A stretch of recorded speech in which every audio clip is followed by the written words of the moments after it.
Salut la compagnie, c'est Jules Melon et aujourd'hui on se retrouve pour un petit podcast bonus en solitaire spécial film d'horreur. Et oui, forcément, Halloween oblige, il fallait bien que j'évoque une nouveauté du genre sortie ce mercredi en France, non pas en salle mais sur Disney+, le fameux Barbare ou Barbarian. Je dis fameux parce que les retours sont assez positifs jusqu'ici, même si ça divise un peu.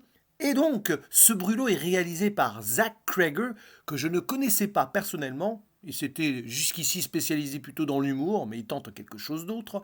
Et au casting, nous retrouvons dans le rôle principal Georgina Campbell, à ses côtés Bill Skarsgård, et oui, Pennywise des deux, ça récemment sorti au cinéma. Citons aussi la présence de Justin Long, pour un métrage qui rassemble pas mal de codes du genre entre survival, body horror, home invasion, et qui raconte l'histoire d'une jeune femme qui s'appelle Tess, qui débarque à Détroit pour un entretien d'embauche, sauf qu'elle doit loger sur place. Donc elle va dans une maison qu'elle a louée, mais surprise, quand elle arrive sur place, un jeune homme est déjà installé, il a exactement fait la même chose qu'elle, donc il y a eu un petit souci informatique, on ne sait pas trop, hein. Et elle se méfie forcément de Keith, c'est son nom, joué par Bill Skarsgård, qui a l'air tout gentil, mais attention quand même, on ne sait jamais.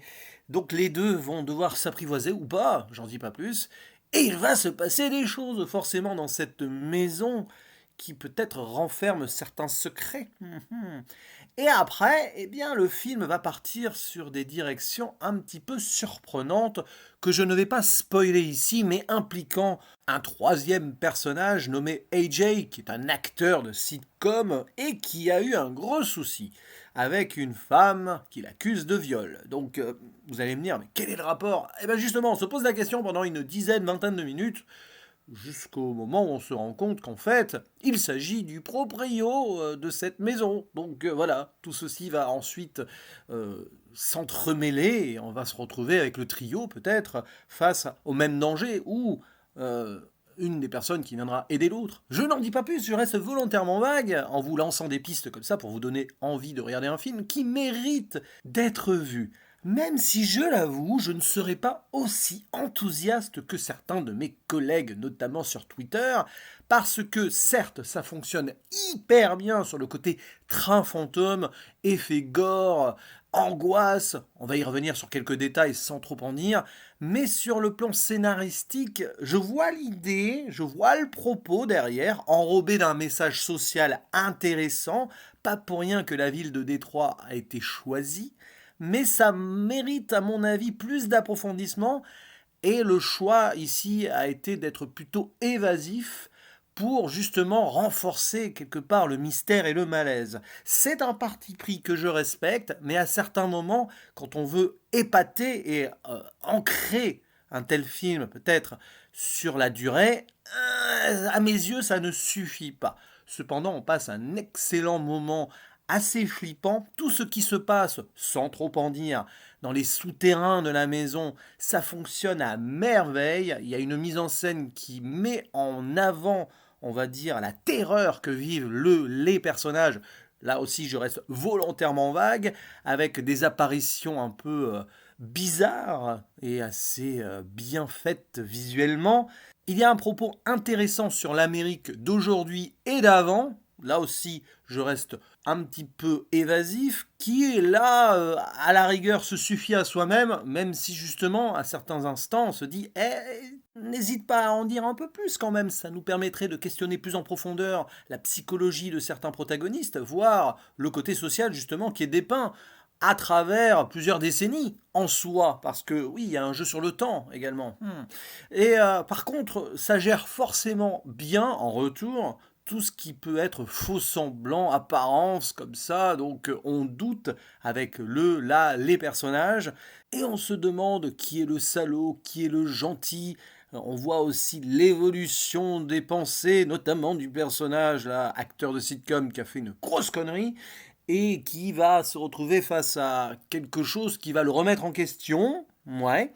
Là aussi, pourquoi pas, même si, sur le dernier acte, c'est un petit peu pâteau quand même, hein, voilà. Mais ça permet justement de faire exploser l'horreur à son summum. Mais la vraie réussite à mes yeux du métrage, c'est sa représentation de la peur qui peut avoir plusieurs formes, y compris sur le plan donc social. Sans en dire plus là non plus, c'est la ville de Détroit. À un moment quand même, on nous met en avant l'époque réganienne, l'évolution de l'Amérique jusqu'à nos jours, et on se rend compte de certaines choses. Je pense qu'il y a clairement une petite critique derrière qui n'est pas frontale, qui est assez subtile.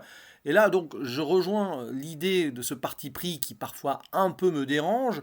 Ça permet justement de rester vague et de nous plonger drastiquement dans cette ambiance assez poisseuse et maussade, hein. D'ailleurs, qui est bien mise en avant par la photographie et quelques choix, hein, de cadres ou de plans.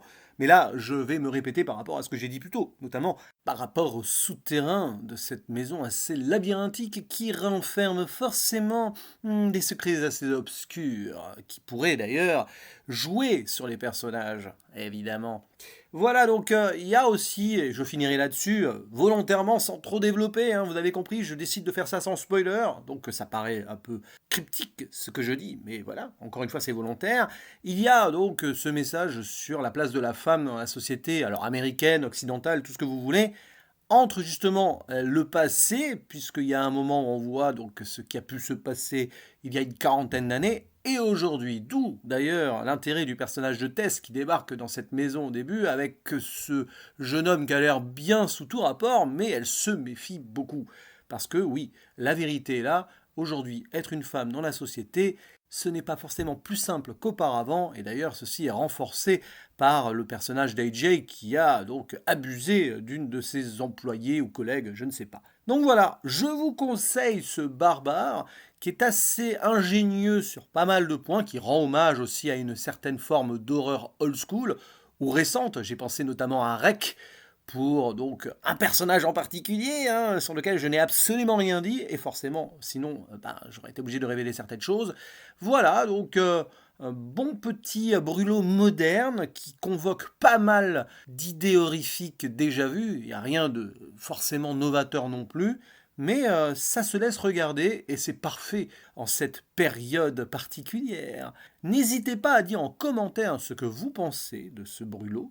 Quant à moi, il ne me reste plus qu'à vous dire à la prochaine. Ciao!